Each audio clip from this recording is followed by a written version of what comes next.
The faint hum of the morning crowd filled the old diner, the clinking of cups, the smell of burnt coffee, the rhythm of another ordinary day. But behind that gentle soundtrack of small-town life, someone was breaking. Inside the restroom, the sound of running water echoed against white-tiled walls. A woman stood there, gripping the edge of the sink like it was the only thing keeping her upright. Her name was Alyssa. Her reflection stared back through tear-streaked eyes, the face of someone who'd been smiling through too much pain for too long. To her customers, Alyssa was the sweet waitress with the soft voice and tired smile. But behind the counter, her manager saw her differently, someone too quiet to fight back, too desperate to leave, and he took full advantage of that. That morning had started like any other. The regulars came in for coffee and gossip. The cook yelled orders, and Alyssa moved between tables with that same gentle grace. But beneath it all, tension simmered, and it was about to boil over. A faint crash sound, a cup hitting the floor. One tiny accident changed everything. A few drops of coffee spilled on her manager's expensive shirt. The diner went silent. Mark Ellison, the man who ran the place like his personal kingdom, looked down at the stain, his jaw tightening.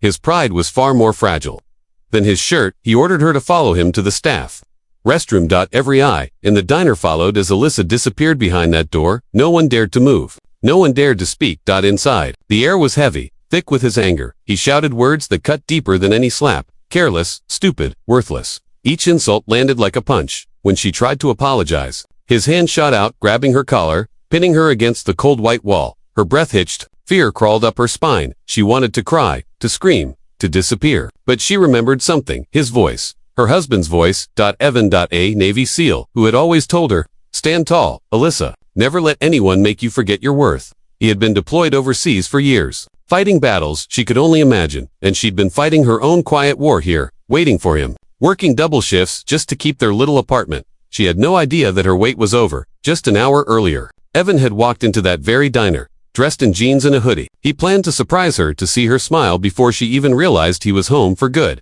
But that smile never came. Instead, he saw something that made his blood run cold. Alyssa's manager, gripping her arm, pulling her toward the back. He saw the fear in her eyes. He followed. The background music built slightly, slow percussion, with tension. Inside the restroom, Mark's voice grew louder. "You think customers come for your smile? You're lucky I even let you work here." His hand tightened on her collar again, and then the door creaked. Open. Mark froze. The color drained from his face as he turned. There, in the doorway, stood Evan.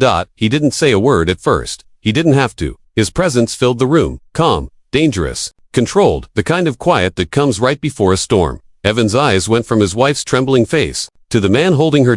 Every muscle in his body. Tensed. Mark stammered, trying to explain. It's not what it looks like, but Evan stepped forward. No shouting, no chaos, just a cold, steady voice that carried more weight than a scream ever could.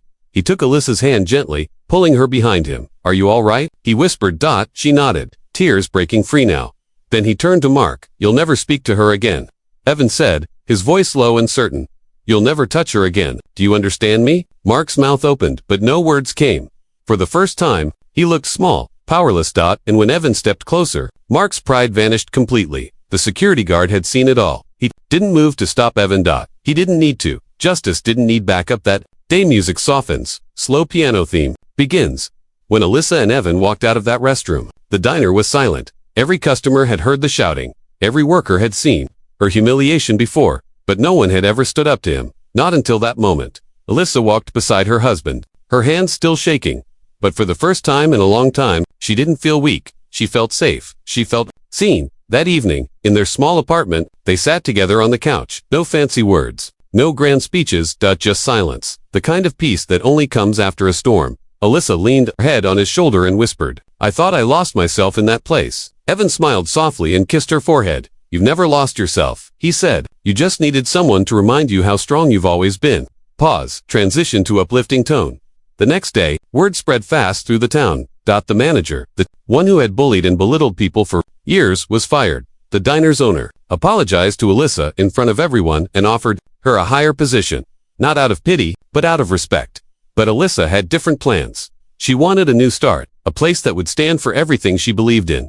Months later, she opened her own small cafe. She called it Second Chance Diner. The walls were painted in warm colors, sunlight spilling through big open windows. And the sign by the door read, "Here, everyone is treated with kindness." People didn't just come for the food.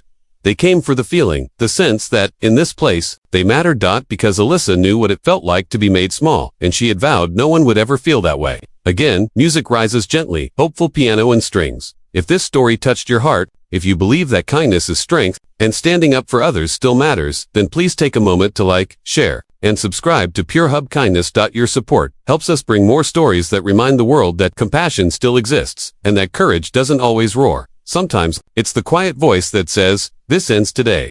And on that day, in that small diner bathroom, kindness and courage walked back in together.